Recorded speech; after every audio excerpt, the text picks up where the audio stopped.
여러분 안녕하세요. 뉴욕이오의 헤더예요. 오늘도 여러분께 생생한 뉴욕 증시 현지 마감 상황을 새벽 배송해드리러 찾아왔습니다. 네, 어제 크게 하락했던 뉴욕 증시는 이날 제가 전해드린 대로 부양책 기대감이 반영이 되면서 3대 지수 모두 반등하면서 마감을 했는데요. 수치 먼저 살펴보시면요.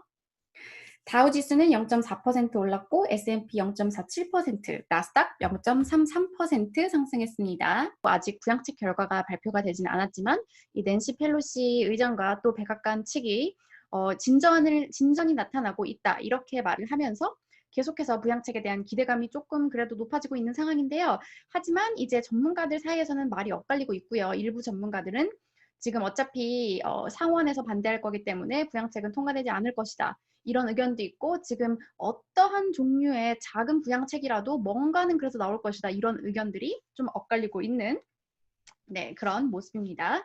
네, 그러면 과연 지금 부양책이 어떤 상황인지 CNBC 기사 통해서 같이 살펴보도록 할게요. 네, 먼저 CNBC 기사를 살펴보시면 이제 백악관의 이 비서실장이 뭐라고 말을 했냐면 낸시 펠로시 하원 의장과 그리고 스티븐 문우신 미국 재무장관이 부양책 협상과 관련해서 지금 프로그레스 진전 상황이 만들어졌다. 하지만 differences remain.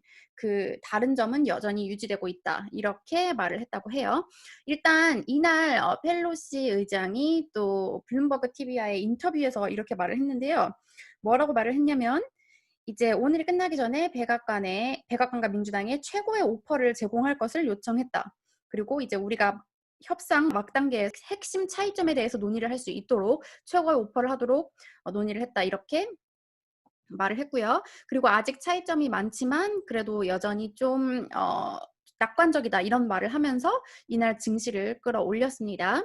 그리고 여기 보시면 어제 같은 경우에는 이 48시간이 되게 중요하다고 말씀드렸는데 뭐라고 말을 했냐면 펠로시 의장이 이제 사실 그 데드라인은 중요하지 않다 이렇게 말을 했고요. 또 여기 보시면 펠로시와 문우시는 이제 수요일에 다시 얘기할 것 같다. 그러니까 제가 오늘까지 전해드린다고 말씀드렸는데 또 그렇지 않은 상황이 돼버렸네요. 네, 뭐라고 말했냐면 펠로시가 뭐라고 말했냐면 오늘 우리가 이제 협상을 하는 그러니까 오늘 만약에 우리가 이제 의견 일치를 하면 협상이 타결되는 것이 아니라 오늘은 우리가 이제 다음 단계를 위해서 여러 가지 그런 term들의 그런 조건들에 동의를 하는 그런 날이다 이렇게 말을 했고 이제 막상 협상을 법정화하려면 더 시간이 많이 걸릴 것이다 이렇게 말을 했습니다. 이제 이날 백악관에서도 좀 긍정적인 얘기가 나온 건데요. 여기 보시면 마크 메도우스 비서실장이 뭐라고 말을 했냐면 good progress, 좋은 이런 과정이 있었다. 하지만 협상을 하기 위해서는 여전히 갈 길이 멀다. 이렇게 말을 했고요. 그리고 이제 내일 그리고 뭐 아마도 그 내일 모레까지 이제 디스커션 이 협상이 좀 더 생산적으로 잘 되기를 바란다. 이렇게 말을 했습니다. 여기 보시면 펠로시 의장이 뭐라고 말을 했냐면 대선 전까지 이제 부양 법안이 나오기 위해서는 네, 이번 주 말에는 이제 핵심 내용들에 동의가 돼야 이게 투표에 붙여질 수 있다. 이렇게 강조를 하고 있어요. 그래서 막 48시간이라고 했지만 어쨌든 이번 주 안에 통과가 되는지 안 되는지 그게 되게 중요할 것 같습니다. 하지만 다른 좀 언론 외신들을 이제 보시면 좀 부정적인 그런 의견도 많은데요. 네, 워싱턴 포스트를 보시면 미치 매코넬 상원 의원 같은 경우에는 대선 전에 이제 부양책을 뭐 하지 말라 이렇게 말을 했다는 기사도 나오고 이런 식으로 계속 상원에서는 좀 비관적인 얘기가 나오고 있기 때문에 일부 전문가들은 사실상 부양책이 선거 전에 나오는 것은 뭐 불가능하다 이렇게 이미 판단해버리고 있는 그런 전문가들도 있습니다. 거기다가 이날 또 상황을 더 복잡하게 한 건 뭐냐면요. 트럼프 대통령이 뭐라고 말을 했냐면 이날 한 방송에 출연해서 펠로시가 제안한 2조 2천억 달러보다 더 큰 규모의 부양책을 원한다. 지금 이 규모 부양책도 타결이 안 돼서 지금 이렇게 길어지고 있는데 갑자기 트럼프 대통령은 이런 황당한 소리를 하면서 지금 부양책 상황이 오늘 안에 딱 결과가 나오는 그런 상황은 아니고 이번 주 말까지 지켜봐야 되는 그런 상황인 거를 여러분 아실 수가 있습니다. 네, 부양책 말고도 이날 증시에 조금 호재로 작용했던 것은 이제 어제 오후에 나온 소식인데요. 모더나가 이 코로나 백신 3상 임상시험 중간 결과가 만약에 긍정적이라면 정부가 12월 긴급 승인할 수 있다는 발표를 하면서 좀 긍정적으로 작용을 했고요. 이날 처음에는 그래도 좀 이 소식에 주가가 많이 오르나 했더니 장 후반으로 갈수록 좀 상승폭이 줄어들면서 0.5% 상승쯤으로 거래를 마감하는 모습이었고요. 그리고 개별 종목 소식들 계속 전해드리면 구글 같은 경우에는 이제 미 정부가 반독점 소송을 건다는 그런 얘기가 나왔는데도 1.38% 올랐거든요. 이제 이날 CNBC의 그 매드머니 진행자인 진 크래머가 만약에 반독점 소송이 진행되면은 구글의 모회사가 알파벳이잖아요. 만약에 구글이 알파벳에서 분리되게 된다면 오히려 주가에는 더 긍정적일 수 있다. 뭐 이런 평가를 하기도 했고요. 상승을 했습니다.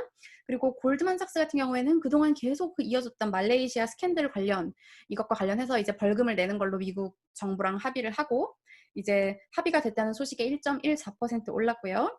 또 기업들의 실적 공개가 계속 이어지고 있고요. 트래블러스는 호실적 공개하면서 5.43% 올랐고요. 반면에 내일 실적을 공개하는 테슬라 같은 경우에는 2.06% 내렸습니다. 그리고 이날 애플은 1.32% 상승했고요. 네, 이날 증시는 정말 한마디로 부양책으로 시작해서 부양책으로 끝난 그런 하루라고 볼 수가 있겠는데요. 전문가들은 어떻게 평가하고 있는지 월스트리트 저널 기사 통해서 살펴보시겠습니다. 네, 코메르츠 뱅크의 피터 딕슨 이코노미스트가 한 말인데요. There has to be some form of a deal. 어떤 종류의 그 협상이라도 나와야 한다.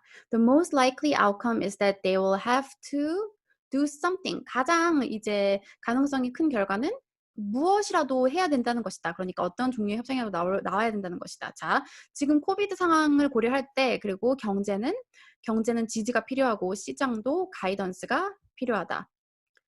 이렇게 말을 했고요. But 그렇지만 we are really running out of time. 지금 정말 시간이 촉박한 상태다. 이렇게 덧붙였습니다. 네, 이번 주 남은 시간은 계속해서 부양책 소식이 지금 막 계속 시간별로 업데이트가 되고 있거든요. 그래서 부양책이 과연 어떻게 될지 계속 지켜봐야 될 것 같습니다. 네, 그러면 오늘 소식은 여기까지 전해드렸고요. 저는 내일 다시 찾아올게요. 여러분, 내일 만나요.